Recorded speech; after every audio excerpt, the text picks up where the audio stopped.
Marco, a partir daí você começa a conviver com novas realidades, um futebol mudando, e você passa a ser uma pessoa extremamente participativa em todo esse processo.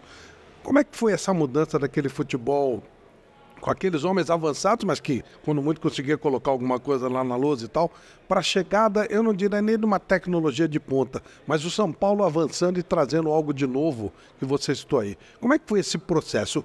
Como é que funcionava o São Paulo a ponto de... Eu lembro que tinha uma verba, que o Dr. Turibio falava, que tinha uma verba anual para o São Paulo comprar coisas novas. Exato. Como é que funcionava isso? Pô, a primeira coisa foi assim, eu tinha um pouco de choque de realidade, de ver a gente saindo da faculdade, saindo da formação, saindo da residência, com ideias muito novas e avançadas, né? Como é que põe isso em prática? Para um lugar que era ainda extremamente conservador. Eu até hoje eu me sinto conservador para essas mudanças de agora, né?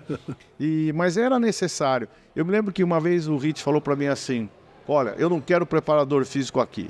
Não quero. Ele não se mete no meu trabalho, eu não me meto no dele. O dia que o jogador estiver bom, eu ponho no campo e ele vai lá treinar fisicamente. Eu não quero que ninguém venha aqui ver o que eu estou fazendo, né? Ou questionando o que eu estou fazendo. Falar, pô, isso está errado. Pensava comigo, né? Se não houver diálogo entre as partes, que tinha aquele feudo, né? A universidade era meio feudal, ainda é até hoje, né? O titular da cadeira, a equipe de isso, a equipe de joelho, a equipe de tornozelo, enfim, não há uma interseção muito grande, certos poderes não se dividem. E eu achava, pô, isso não é legal. Podia conversar mais, podia trocar ideia, tal, né? E aí que eu falei sobre a fisiologia do exercício, que o Turibio havia sido meu professor, embora com idade próxima, ele era meu professor na Faculdade de Medicina, trazer a fisiologia para o São Paulo. Medina já tinha pensado nisso, quero fazer justiça. O Turibio já tinha feito alguma coisa com o Medina, aí o Medina foi embora. E eu falei, pô, nós temos que começar a treinar individualmente.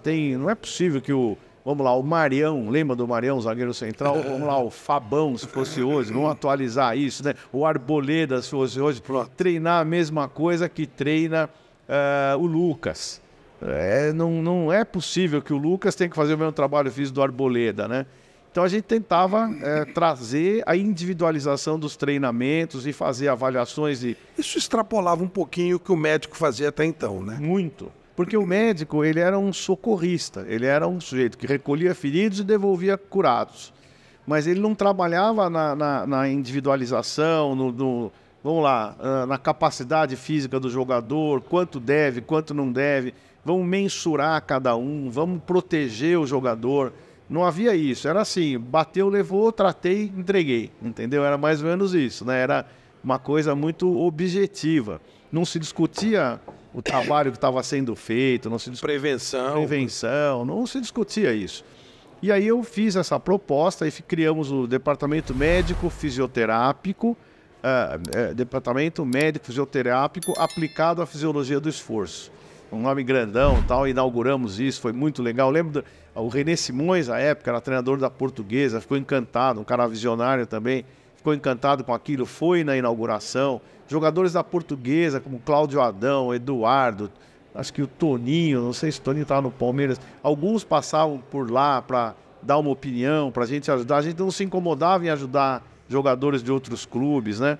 E foi muito interessante porque pegou a ideia, ela foi traduzida em realidade, São Paulo. Aí teve uma grande participação do professor Bebeto de Oliveira.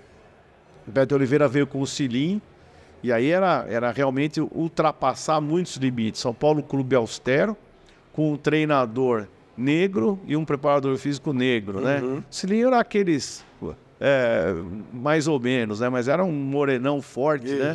E claro que de características negras, de olho verde. E o Bebeto, o preto raiz mesmo, né? Que era uma figura também fantástica, faleceu também, a gente perdeu muita gente dessa época. E ele, assim, com uma curiosidade, uma vontade de fazer o melhor por cada jogador. Ele pegava o jogador, ele punha a mão no jogador, ele pegava na musculatura, ele olhava, ele ouvia, ele sentia. E os jogadores eram apaixonados pelo Bebeto. E ele criava também, Siriano era muito duro, né? Um cara assim que não tinha meia conversa, era direto. Os que ele gostava, ele gostava. Os que ele não gostava muito, ele tratava daquele jeito. E o Bebeto era aquele algodão entre os cristais, que tentava ajustar tudo, né? E ouvia o departamento médico. Ele se inseriu no departamento médico. Eu o recebi de braços abertos. Tanto que foi um dos meus maiores amigos no futebol, e o filho dele deu o nome de João Paulo por conta do meu filho chamar João Paulo. Então você imagina a nossa amizade, lealdade e tal. E isso trouxe muita proximidade para o trabalho. Nós nos amávamos, essa é a palavra. Então a gente conseguia trabalhar junto um pelo outro, mas de forma absolutamente afetiva, né, para o resultado do clube. Isso traduziu em resultados, os jogadores perceberam, todos os jogadores sabiam da nossa dedicação, nos ajudavam, né, capitaneados pelo Oscar Bernardi, nosso grande capitão. Tínhamos problemas, jogadores mais, que tinham mais dificuldade de absorver o treinamento, como o Dario Pereira, a gente entendia. O Dario jogou com a gente o tempo todo. O Dario passou 2, 3 anos jogando, não jogando, com a gente jogou o tempo todo. Então a gente conseguiu mudar muito a ideia do treinamento fatigante, subir arquibancada, correr no bosque. A gente mudou muita coisa disso para trabalhar especificamente. E aí, até outro dia eu tive num podcast com o Joaquim Grava, né?